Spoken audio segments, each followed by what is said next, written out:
Hi, everybody, and welcome back to Nick Talks. Our returning guest is Ash again, the Preston journalist. And don't forget, he lost all his subscribers on YouTube because of a hacker. So go to the link of this video, you'll find his new YouTube channel. Click it, go subscribe. You won't be disappointed. Ash, let's jump straight into it. What's going on with the British farmers? Well, as many people have seen now, of course, it's an absolute travesty what this Labour government have done to them by saying that anybody who has an estate worth over £1 million is going to pay, I think it was 50% inheritance tax, which is going to decimate farmers because every farm, well, not every farm, but a hell of a lot, I think over three quarters, are worth well over £1 million. The land alone is worth over £1 million, let alone the buildings on the sites. And then it's only been revealed in the last couple of days. There's actually a caveat to this as well that nobody seemed to notice, that they won't be able to share that tax burden with the spouses, with the families. So you'd normally be able to share that tax liability, and then you'd probably be able to keep the farm. But now if you can't share it, that is solely going to fall onto one person, making it almost impossible to hand those farms down to the next generation. So what's going to happen to those farms? It's going to be like just on Europe, where big conglomerates come along, buy up all the land, put some stupid solar panels on it or something like that, something along those lines, or housing estates, and then you lose your food supply, you lose your farms. And as the popular phrase goes at the minute, hashtag no farmers, no food. Absolutely shocking. I mean, didn't we learn a lesson during World War II that if we can't produce our own food, our enemies can starve us to death? Because Hitler almost did that to us. He almost forced us into conceding because we're running out of food, and he was sinking all the merchant vessels bringing food to the UK. And again, this falls right into the palms of big businesses. That there'll be a glut of failed farms across the country because they can't afford the mortgages, remortgages they've had to take to pay for the inheritance tax. And these big firms will come along and they'll snap them all up. Some they'll hold on to for decades and decades. You're right. Some will be sold to create housing estates. Others will be joined together to produce huge American-sized fields where there's no hedgerows, there's no nature. There's like a mile long, and they just plough and plough and plough and plough. It will change the face of the English countryside. It will, yeah, and it'd be absolutely devastating. When you think of England, our green and pleasant land, you think of hedgerows, you think of these stone walls, etc., and farming land. And again, it can't be stressed enough. This is the backbone of Britain. As you rightly said, we'd have starved to death in the war if it wasn't for farms. I mean, even that at the time wasn't really enough to keep us going. It only just with the help of the Americans and others sending food over here in the first place. But it's like these people are doing it on purpose. These farms don't work off big margins. If anything, they're ripped off by big supermarket chains on a weekly basis. But they still, they turn a small profit. But it's not a massive profit. These people aren't millionaires sat on huge fortunes. They're up at the crack of dawn when you and I are still in bed, waiting for the milkman to come round and deliver a pint of milk. These people are out there getting that milk when you're still asleep and stuff. This is backbreaking work, and these people should be commended. They should be given tax breaks. They should be given incentives to, if not scale back farming in this country, but to actually increase farming in this country. Because without them, we'd have absolutely nothing. The best piece of advice that you can really give is what Jeremy Clarkson said the other day. It's a good thing he's on the side of the farmers, by the way. I've never been a big fan of Clarkson, but he's going to be a prominent voice for this campaign against the government, I think, in favour of the farmers. And he said, just try and keep calm for the next 5 years, and this shower will be gone. And that's the best thing you can really do. And any party, the Tories have already said they'll do it. Whether it'll make a difference, I don't know. But any party that says at the next general election, first thing we will do, day one, is reverse this inheritance tax on farms, will win the election. I wouldn't for one moment trust the Tories on this whatsoever. The Tories, after Blair, could have reversed almost everything Blair ever did. They reversed nothing. If the Tories win the next election, they'll come in, they'll promise all these things, they'll come in, and then they'll say, we've just looked at the books, and at this moment in time, we can't afford to reverse these new taxes and this and that. The Tories and Labour are different cheeks of the same arse. They will reverse nothing. So I wouldn't trust them. So what are the farmers going to do about it? Well, there's supposed to be a big protest taking place on the 19th of November in London, although I'm hearing rumours that that's been blocked by the government. Well, they're saying blocked by the London authorities, but we know what's happened here. The government has gone intervened right at the top and said, don't let this happen. It's absolutely humiliating for us. The way this budget is being far from accepted, actually rejected by the public, by the markets, by the gilt markets, by everybody. So we can't have anything else coming down the tracks at us at the moment. But they'll still let idiots run around spraying orange paint on Picasso paintings or something. They're still going to let idiots march around with Palestinian flags, probably even on Remembrance Sunday. So that's okay. But farmers are just trying to defend their livelihoods. They've probably been there for decades, possibly even longer, maybe even over a century, generation after generation farming the same land. They're not allowed to go and protest for their livelihoods. Are the farmers going to take notice of this, or are the British farmers going to take a leaf out of the European farmers' book? You don't mess with French farmers. The Dutch farmers closed down cities and had all their tractors out last year, I think it was. Are they going to be a little bit more militant, like Just Stop Oil, just like all these other far left groups? Or are they going to be like Englishmen and go, oh, we don't want to cause a fuss. Oh, the government say we can't do it, so we best not do it. Because this is a fight or die situation. If they don't fight this, they're going to die.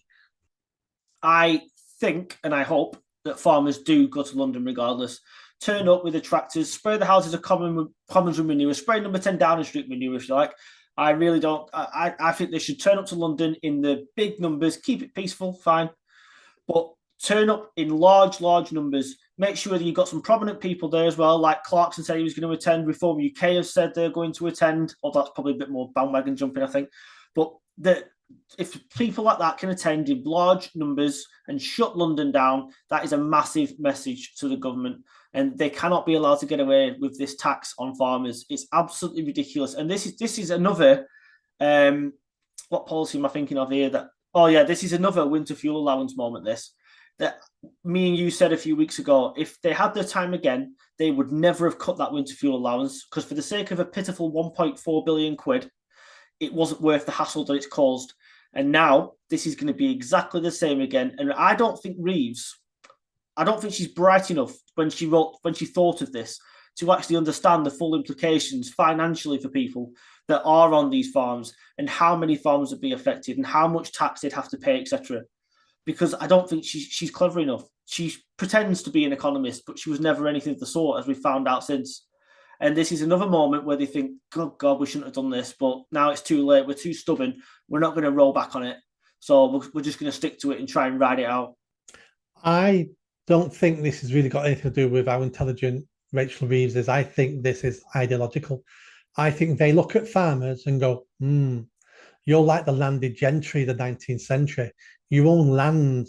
You're all millionaires. Well, yeah, I might be a millionaire because the land's worth that, but these farmers are not super rich. Like I say, they're struggling keeping their farms going. I think this is like the VAT on private schools. This is ideological. This is you're the bourgeoisie, we're the proletariat. You're landowners, and we need to punish you because you only get that land because people die and give it to you. This is like kings, queens, emperors. I think they're looking at them as the enemy, and this is the time we punish you. I never thought about it that way, but yeah, you're probably right. Actually, ironically, of course, this is the party that's supposed to look after working people. I noticed that nothing was done about people that own second homes, for example, or anything like that, was it? Just as we find out that Rachel Reeves is renting her house out for £74,000 a year, and we find out that Starmer is also renting his house out as well. I'm not sure what the figure on the rent is, but these people are okay to make their money. The way they blatantly line their own pockets, which is exactly what is going on at the moment, at the expense of anybody in this country who dares to try to pull themselves up by the bootstraps. You said a couple of weeks ago, they want people to stay ignorant. They don't want people to go to private schools and get a better education. They want people to stay ignorant because if people had enough brains at a younger age so they couldn't be indoctrinated by the state, they would never grow up to vote Labour, and they would never grow up to vote for this gang of charlatans who are multi-millionaires themselves, who were privately educated themselves, who have sold council houses, for example, for profit, but don't want you to do the same. They don't want you to have the same chances in life that they were given. Because as I kind of like you just said, they're the proletariat. They're the ones who know best. They know what's best for you. Starmer said it himself, and it was the biggest hint. The state will take back control of people's lives, and he said that at Labour conference, and that should be one of the most frightening sentences for people to listen to. When these socialists want to get involved in your lives, they mean it, and they will do it. Yeah, they want the state to run everything. They want the state to be in charge of everything, and they want to be in charge of the state. And that's what all socialists are. Going back to the farmers, I think the farmers should protest. I think they should try to bring London to a standstill. And the only advice I can give to the farmers is your protest will be accepted and will be welcomed by the general public, because many of these protests we disagree with, Free Palestine, Just Stop Oil, we disagree with all of them. We're willing to be inconvenienced for the farmers to save their farms and save their family farms. We'd be quite willing to be inconvenienced by that.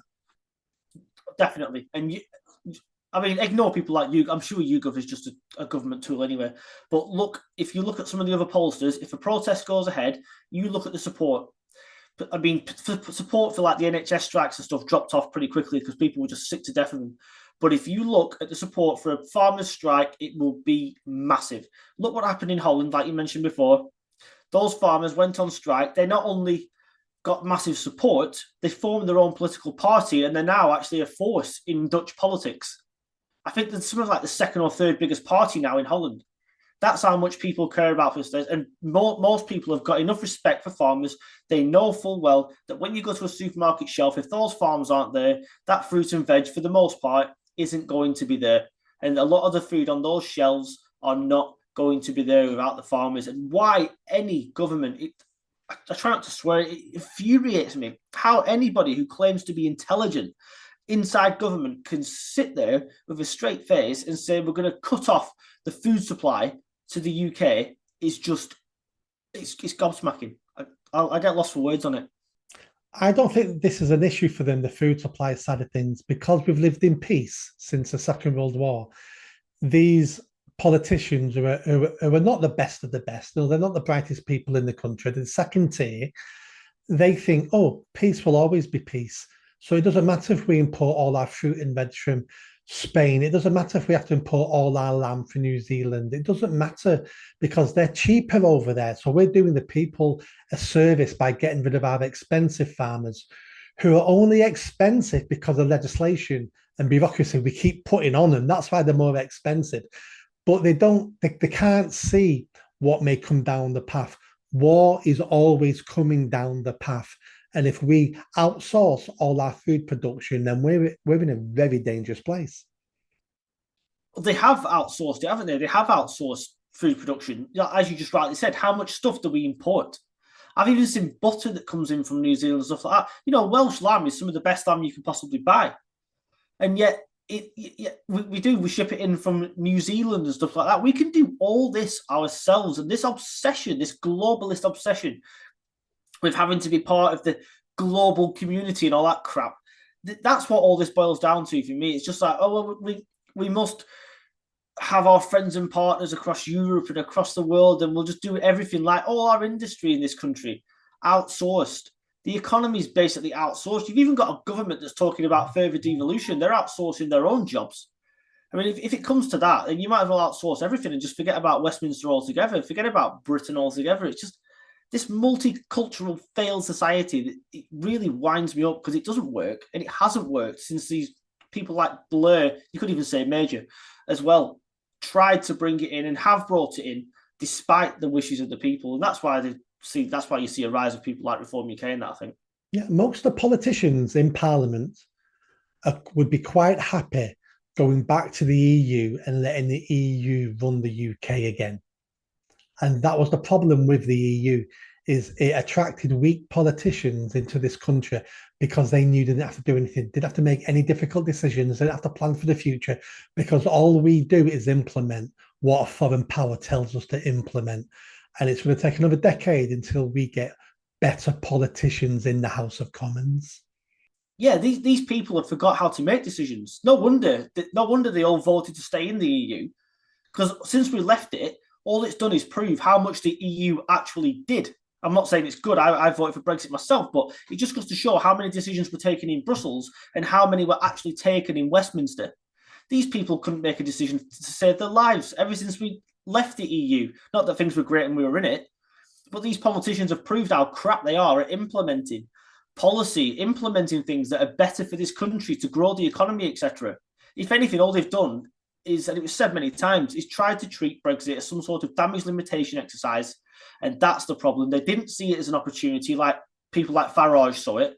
They simply saw it as something, oh no, these idiots, these plebs have voted to leave the EU. Why did we give them that choice? Now we'll have to make it look like we're doing something about it. And that's the way it's been since 2016. Yep. Let me give you two options. Which one would you rather pick?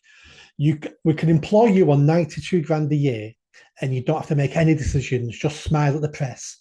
Or we'll pay you 92 grand a year and you've got to start thinking and working hard and making the right decisions and being held responsible if they go wrong, and answering to the press and answering to your constituents. Which one do you think our politicians would rather pick? Yeah, exactly. Yeah, they'd pick number one every single time, wouldn't they? Because they've I'm repeating myself. The fact they've never made decisions since, when did we join? Obviously, I wasn't around. When did we join the EEC? Was it 1970 something? We joined the EEC. 74, I think it was. 74. So ever since then, everything more and more every single year has been outsourced, and more money paid into the EU, and then they come back with that parliament that's just full of failed domestic politicians anyway, who send over diktats saying don't do this, don't do that, and that's it. It goes on to our statute books. And this goes back again to the previous government here. They had the chance. They called it a bonfire of EU regulations, didn't they? And nothing of the sort ever happened. Over 4,000 EU laws on our statute books, and not even a handful, I don't think, were taken off the statute books. And now it's definitely not going to happen under Labour. If anything, they'd rather see more and more put on there. Well, nobody wants to take those laws off our statute books if their intention is to get us to rejoin down the line. Mm. Oh, that's definitely Starmer's intention. Only this week he's tried to say that he wants to renegotiate the Brexit deal that Boris Johnson put in place, because he wants to have a security agreement with the EU. We don't need to renegotiate anything to have a security agreement. Our security, our military intelligence and national security is far better than anybody inside Europe. So if they want an agreement with us, then they're the ones that have to come cap in hand and give us a deal. Why is it us going over there and trying to kiss their backsides to try and get a deal out of them? We don't need Europe when it comes to military intelligence or military capabilities. They need us. They haven't got an army in the EU. The only half-decent army that could fight a war is probably France. The rest of them haven't got a pot to piss in, you know. Yeah. Well, that's just propaganda. That's paving the way for us to get closer and closer to Europe and eventually rejoin Europe, and none of that will happen, by the way. I don't think we'll ever rejoin the EU again. And I can't see how much longer the EU actually survives in its current format, because Schengen's gone. They're fighting amongst each other. Nobody wants to invest more money. They're all becoming nationalists because their countries are failing, like we are. The end of the EU could be on its way. Look at even Tusk, a guy that I could not stand. He's gone back to, what was he? He was a deputy commissioner or something, wasn't he? He's gone back to Poland, stood for office, and when he got in, I thought, oh my God, Poland is screwed. One of the bastions of Christianity, one of the bastions of sovereign borders inside Europe, who weren't taking all this illegal immigration and stuff. And he's actually been just as strong as anybody now he's got in. He's not actually reversing these border policies. He is keeping it strong on the borders. And that's why Poland does not have the crime that other places in Europe do, because they turn down all this illegal immigration. And Hungary is the same. And we need a few more countries like Poland, to be quite honest with you. But we do. I wouldn't trust Tusk as far as I can throw him. He he's playing a game. He wants Poland to be closer and closer to the EU. He just knows he can't push too hard too fast because they'll be out of office. So I think he's doing what he has to do to survive, but behind the scenes, I think he'll be doing lots of damage behind the scenes in Poland. I hope not, but he's saying the right things at the moment. You're probably right. You're probably right. I mean, if you can't, a leopard doesn't change his spots, does it? And if the way he was inside the European Parliament, and the way he was prime minister before he went into the European Parliament as well, wasn't he? And he was very liberal then. But then again, some of these people now, as we said earlier, that they're being voted out. If you look at Rutte, Macron can't stand again. He's got to go. Le Pen's going to win the next election anyway, given the chance. Not Macron. The woman you just said the name. Le Pen. Le Pen. Le Pen winning will be a different version of Trump winning in America. Yeah. Trump will change the world. Trump will change the world. Le Pen will change Europe. The only reason she isn't Prime Minister of France now is because all the left-wing parties got together to try and keep her party out. But all that's done is annoy the French people because they voted for her in very, very large numbers. And if she wants to run to be president next time round, she's got every chance of getting that job. And then look at the German government. It's just collapsed because Scholz sacked his finance minister because he came out and said these net zero policies are killing the economy. He's been sacked, and now Scholz has come out and said he's going to call a vote of no confidence in his own government, or a vote of confidence, I think he called it, January the 15th. And now he's being told you can't do it January the 15th because your government isn't going to last that long. So he's going to have to do it a lot sooner, and he'll be out on his ear very, very soon as well. Yeah, I'm going to resign. Well, you're not going to resign because I'm sacking you today. Yeah, this is it. He actually wanted to wait till January, and there's now all the parties are warring with each other and saying you can't do this. Germany are the only ones stupid enough to come with us on this net zero lunacy journey, and even their bills aren't as high as ours, but they're getting there. They're the second worst in the developed world, and that's why the people are revolting. Don't forget, Germany's manufacturing goals like cars and stuff. There's nothing left. They haven't got anything else to back on. And you're absolutely right about Schengen. Schengen is finished, and that's because of people. The bloke in Holland, I forget his name now. Wilders. If it wasn't for him, Schengen might still be going strong, but he has actually torn down Schengen by getting elected. And a lot of these other countries that are putting more right-wing governments in, the AfD is rising in Germany. Like them or not, they are rising in Germany. You've got the Austrian National Party that's rising, and Hungary is very nationalistic. You can slag Orban off all you want and all that, but I'll tell you what they do. They put their own people first, and they put their own country first, and the safety of the citizens first, rather than taking in million upon millions of illegal immigrants. So you don't know who they are, you don't know what the background is, and as far as I can see, they don't do much to enrich a culture of any country. They don't, but we live in an unreality, because I know it's an unreality, because what you just said then used to be common sense. Politicians putting their country first, their citizens first. And now that isn't common sense at all. That now is a form of racism. That now is a form of fascism. We're living in unreality, and reality will always come back. And it's coming back now. And we can see by who the people are beginning to vote for and the parties that are getting into power. And I say, bring it on quicker, faster, deeper, and I want more of it.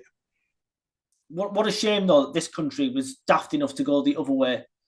I mean, in defence of people that voted Labour, there wasn't much of an alternative. It was either Labour or Tory this time round, I suppose. But next time round, it's not going to be like that. And I know Reform UK aren't perfect, but they are the best and probably only hope this country has got at the moment of breaking that duopoly. And if that means that Reform UK get in and make a few mistakes but get some stuff right, then I'm willing to suffer that for 5 years or see what happens, because the only way we're ever going to go the same way as some of these European countries and their citizens that are waking up to what's important, their own countries, their own cultures, is if we get somebody new in. Because forget about relying on the Greens, the Lib Dems, the Tories. They're absolutely useless. There's no point in trying to rely on anybody apart from Reform UK at the minute. As I said, Reform UK might not work, but it's worth a shot.